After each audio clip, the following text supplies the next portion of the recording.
সবাইকে নতুন বছরের অনেক অনেক শুভেচ্ছা। সবাই খুব ভালো থাকবেন, সুস্থ থাকবেন। নতুন বছর যেন সবার খুব ভালো কাটে।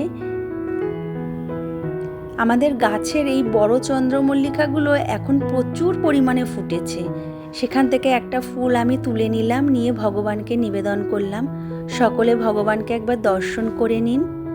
ভগবান যেন সকলকে সুস্থ রাখে, ভালো রাখে। পুজো শেষ করে এবার নিচে নামবো।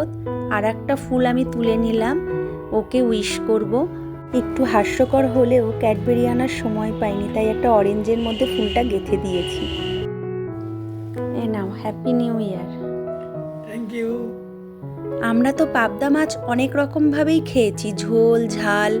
আজকে আমি বানিয়েছিলাম গন্ধরাজ পাবদা। সত্যি বলছি, আপনারা একবার ট্রাই করে দেখবেন, অসাধারণ লাগে। এখানে আমি কয়েকটা পাবদা মাছ নিয়েছি, তার মধ্যে পরিমাণ মতো নুন, গোলমরিচ গুঁড়ো, একটু গন্ধরাজ লেবুর জেস্ট আর সঙ্গে একটু লেবুর রসও দেব। দিয়ে আমি ভালো করে পাবদা মাছটা মাখিয়ে রেখে দেবো কিছুক্ষণের জন্য।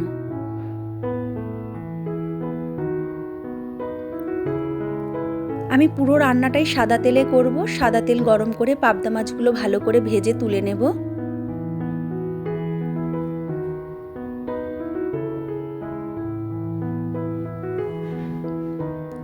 ওই তেলে আমি ফোড়নে দিলাম একটা গোটা শুকনো লঙ্কা, জয়িত্রী, একটা এলাচ, দারচিনি আর গোটা গোলমরিচ।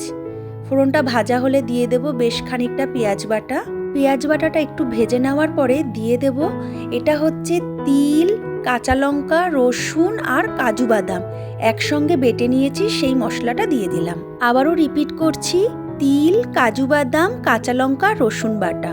ভালো করে কষিয়ে আমি দিয়ে দেব কিছুটা টক দই। টক দই দিয়ে নাড়াচাড়া করে দিয়ে দেব পরিমাণ মতো নুন আর একটু মিষ্টি। রান্নাটা একটু টক মিষ্টি টাইপের হবে, সেরকমভাবেই আমি মিষ্টিটা দেব। এরপরেও লেবুর রস পড়বে। ভালো করে কষিয়ে নিয়েছি, এবার ঝোলের জন্য দিয়ে দেব জল। ঝোলটা ফুটে উঠেছে, দিয়ে দেব ভাজা মাছগুলো। দিয়ে আমি আবারও কিছুক্ষণ রান্না করে নেব। রান্না আমার প্রায় হয়ে এসছে। নামানোর আগে দিয়ে দিলাম গন্ধরাজ লেবুর রস। আর এখানে আমি নিয়েছি দেখুন কয়েকটা গন্ধরাজ লেবুর পাতা। এটাও ভালো করে ধুয়ে আমি এর মধ্যে ছিঁড়ে দিয়ে দেব। লেবু পাতাটা দিয়ে আমি আর রান্না করব না, গ্যাসটা আমি অফ করে দিলাম। কিছুক্ষণ চাপা ঢাকা দিয়ে রাখবো যাতে পাতার গন্ধটা খুব ভালো করে মাছে ঢোকে। তৈরি হয়ে গেছে আমার গন্ধরাজ পাবদা।